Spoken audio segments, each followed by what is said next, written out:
Saudara polisi masih mendalami penyebab kematian diplomat Kementerian Luar Negeri Arya Daru di kamar indekosnya di kawasan Menteng, Jakarta Pusat. Jasad korban pertama kali ditemukan dengan kondisi kepala terbungkus lakban.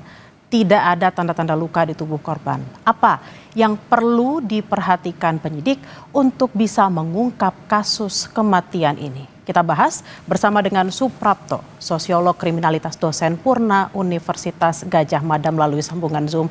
Selamat siang Pak Prapto. Siang. Baik, Bapak, ini sudah banyak informasi yang beredar juga dan mungkin Bapak juga sudah membaca dan mengamati terkait dengan kasus ini. Ya. Korban ditemukan meninggal dunia sendirian di kamar kosan dengan akses yang terbatas. Tadi dikatakan dipastikan aksesnya itu hanya satu, punya si korban. Bagaimana Anda melihat kasus ini? Iya, jadi dari beberapa informasi yang didapat bahwa akses itu hanya satu arah gitu ya, dan itu terkunci dari dalam. Tentunya beberapa hal yang bisa kita lihat antara lain adalah posisi lakbannya itu seperti apa, ada di mana, apakah itu ada di dahi ataukah di mulut gitu, atau memang keseluruhan sudah tertutup dan itu bisa untuk kita cermati apakah itu dipasang oleh orang lain atau si korban sendiri yang memasangnya. Apalagi juga kita sudah menerima informasi bahwa pada lakban itu juga sudah ditemukan sidik jari. Jadi lakban ini akan menjadi kunci untuk mengungkap lebih jauh. Sementara informasi tentang kunci itu tertutup dari dalam dan aksesnya hanya bisa dari luar, tetapi posisi jendela itu juga bisa memberikan informasi yang lebih jauh tentang siapa saja yang bisa membuka pintu tersebut. Pak Suprapto, tadi juga Bapak mengatakan posisi sidik jari di lakban juga tentunya harus dicermati karena memang sangat menentukan ya apakah dia yang memegang, jari sebelah mana yang memegang pun itu juga akan sangat menentukan. Juga ada benda-benda yang diambil dari TKP, tadi juga ada obat-obatan yang biasa mungkin dikonsumsi oleh korban. Namun yang unik Pak Prapto, ini nggak ada tanda kekerasan nih di tubuh korban. Ini bisa jadi fakta awal nggak untuk menganalisa penyebab kematian korban ini sebenarnya apa?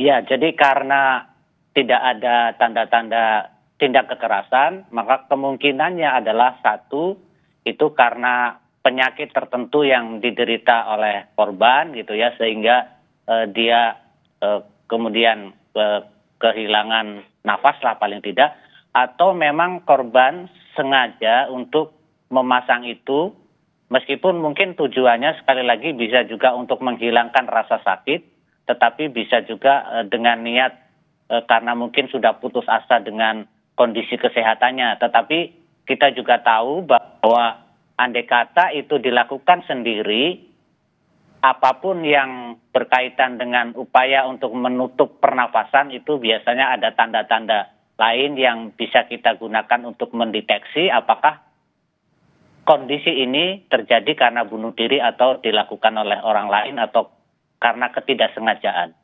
Nah ini juga jadi menarik nih Pak, tadi juga ada opsi-opsi ya, apakah memang suicide atau bunuh diri atau mungkin karena gagal pernafasan atau mungkin ada pihak lain yang melakukan tindakan-tindakan tertentu.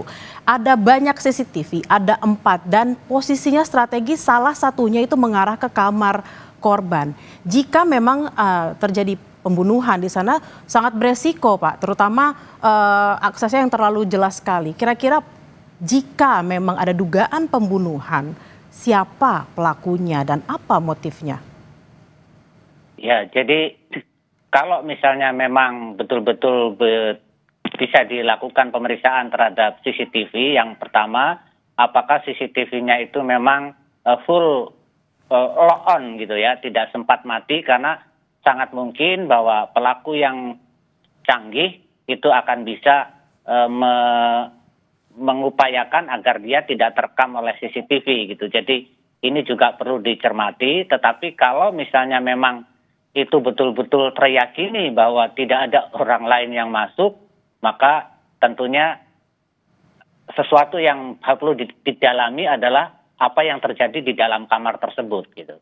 Pak Prapto, ini kalau kita membaca ada beberapa kronologi awal ya yang diceritakan terutama dari ceritanya istri dan juga penjaga kosan. Malam terakhir istri menghubungi itu kurang lebih di jam 9, lalu korban menyapa penjaga itu di jam 10 malam dan sempat mengambil makanan. Order makanan dan makan di tempat yang disediakan oleh kosan sekitar 10 hingga 10.30 lalu masuk ke kamar dan tidak terlihat lagi hingga ditemukan besok paginya. Possibility-nya di antara rentang waktu yang kalau bisa kita katakan cukup pendek nih antara terakhir terlihat hingga ditemukan meninggal dunia. Apa saja yang bisa dicermati dari kronologi singkat ini, Pak? Ya, mudah-mudahan ketika dilakukan otopsi itu juga bisa diyakini misalnya apakah tewasnya atau kematiannya itu disebabkan oleh makanan ataukah tidak. Kemudian juga mudah-mudahan bisa juga dicermati atau ditemukan apakah korban ini memang memiliki penyakit yang cukup serius gitu ya sehingga bisa memberikan serangan dalam waktu yang dekat, atau apalagi kalau misalnya ditemukan obat-obatan yang mengindikasikan bahwa si korban ini sudah menderita sakit yang sudah cukup lama gitu. Nah, terkait dengan ada obat-obatan yang diambil oleh penyidik itu kalau tidak salah tadi ada obat untuk riwayat GERD dan juga kolesterol. Nah, untuk pemeriksaan terkait dengan apa yang dikonsumsi dan juga obat, apa saja yang harus diperiksa lab-4, Pak, untuk kasus seperti ini yang kira-kira bakal bisa berujung pada kasus yang bisa lebih dibuka lagi?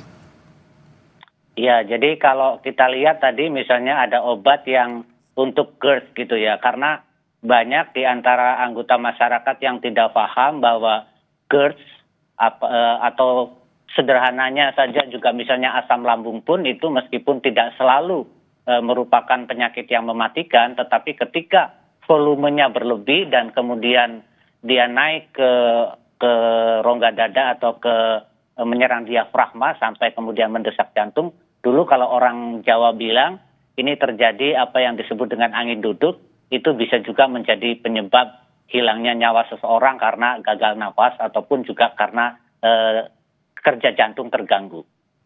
Baik, terima kasih atas diskusinya pada siang hari ini. Pak Suprapto, sosiolog kriminalitas, dosen Purna UGM, terima kasih atas penjelasannya. Selamat beraktivitas kembali, Bapak.